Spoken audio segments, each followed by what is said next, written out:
के गरी खाँदैछ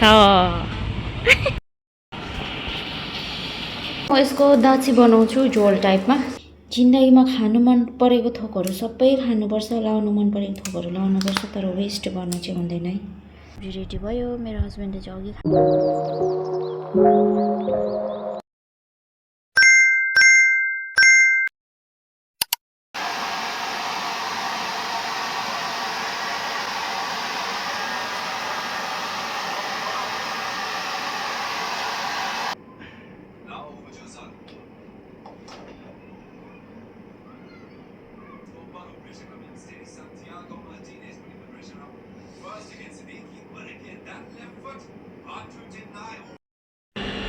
गाइस फेरि पनि हामी चाहिँ बेलुकाखेरि टाउनतिर जाँदैछौँ, किनभने दाछीहरू पुऱ्याउनु पर्ने थियो, चिजहरू लोकल चिज दोकानमा। अन्त दादाहरूलाई घिउ दाछी पुऱ्याउनु पर्ने थियो, त्यही भएर मेरो लागि लिइरहेको।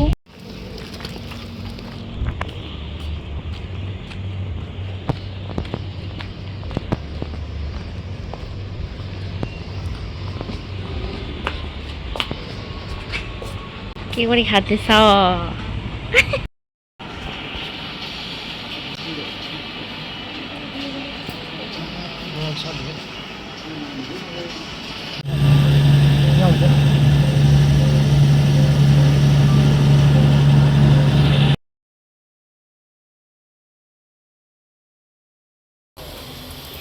हामी त चाहिँ घर पनि आइपुग्यो।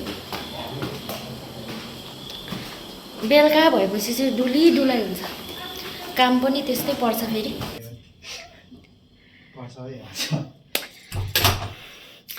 अब चाहिँ हामी डिनर खान्छौँ खाँदैनौँ कि बनाउँछौँ कि बनाउँदैनौँ कि हेर्दै जानु। माम चाहिँ अलरेडी रहेछ, अन्तखेरि चाहिँ मेरो हस्बेन्डले चाहिँ कोका खानुहुन्छ। यो चाहिँ बिग्रिनु आँटेको थियो केराको बुङ्गा, सो म चाहिँ यसलाई आज फ्राई गर्छु। त्यसपछि म खोर्सानीको दाछी अलिकति बनाउँछु आजको डिनर नखाउँ भन्छु, खाँदै नखाउँ भन्छु हैन। यस्तो बनाउनु मन लाग्छ, उस्तो बनाउनु मन लाग्छ, अन्त यस्तो भात रुच्छ, सब्जीहरू अब अचार सब्जी दाल हुन्छ नि त्यस्तो खालकेहरू बनाएर यति भात रुन्छ, मोटाएर केही छैन हो, यति भात रुचेर। अन्त फेरि एउटा मात्रै सब्जी बनाऊ, अलिकति रुच होला भन्यो, मनले मान्दैन। अन्त अब बनाउनु फेरि मलाई यस्तो मजा लाग्छ कि म अब 5-6वटा भए पनि सब्जी आइटमहरू बनाउँछु। अन्त त्यसपछि चाहिँ अब खानु मन लागिहाल्छ। बनाउनु जानकार नै नचलेको भए पनि हुन्थ्यो, एटलिस्ट मोटाउँथेन होला नि त। तर मोटाउँदा पनि मलाई चाहिँ प्रब्लम छैन, तर पनि अब ओभरै मोटो भएको चाहिँ राम्रो हुँदैन भनेर चाहिँ मलाई त मनपर्छ गाइस मोटाको पनि, तर नमोटाउँ होला बेसी। यसलाई चाहिँ नि यसरी काट्नुपर्छ। यो चाहिँ अस्तिकै थियो नि त, निकै पुरानो भएर कालो पनि भएछ, तर कालो हुँदा प्रब्लम छैन, केही पनि भन्दैन। यो चाहिँ निकै पुरानो हो, त्यही भएर किनेको कुरा हो नि त, त्यही भएर बिगारेर फ्याँक्नु चाहिँ हुँदैन गाइस। जिन्दगीमा खानु मन परेको थोकहरू सबै खानुपर्छ, लाउनु मन परेको थोकहरू लाउनुपर्छ, तर वेस्ट गर्नु चाहिँ हुँदैन है। त्यही भएर चाहिँ खानु मन परेको थोकहरू सबै कुरा किन्छु, तर मैले चाहिँ वेस्ट भन्ने चाहिँ मलाई गर्नु मन लाग्दैन, गर्दैन पनि कहिले पनि। त्यही भएर चाहिँ यो बिग्रिन्छ भनेर मैले चाहिँ आज खानु आँट्दैछु। यसलाई चाहिँ यसरी काट्नुपर्छ।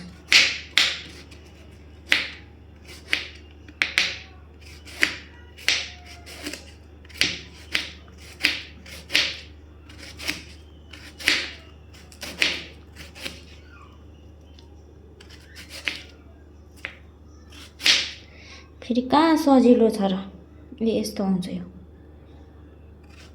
अब यसलाई चाहिँ पाकिन्जेल बोइल गर्नुपर्छ। यसको तितो हुन्छ नि त, तितो टर्रोहरू सबै जानुपर्छ पानीमा।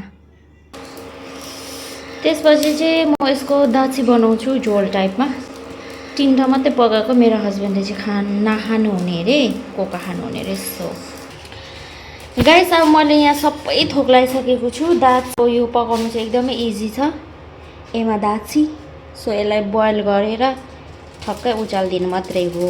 मेरो यता चाहिँ दाछी पाक्दैछ। अन्त यहाँनिर चाहिँ मैले रेडी गरेँ, म केही पनि लाउँदिनँ, प्लेनमा फ्राई गर्ने भनेर। यहाँ चाहिँ केराको बुङ्गा मैले बोइल पनि गरिसकेँ, यहाँ खोर्सानी, अन्त यहाँ तोरीको तेल तताउँदैछु। यहाँ मसला पड्काएर चाहिँ खोर्सानी मात्रै लगाएर चाहिँ म यस्तो।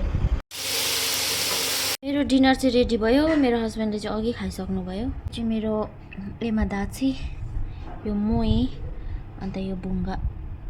मेरो चाहिँ माम सब्जी रेडी भयो। मेरो हस्बेन्डले चाहिँ अघि खाइसक्नु भएको का।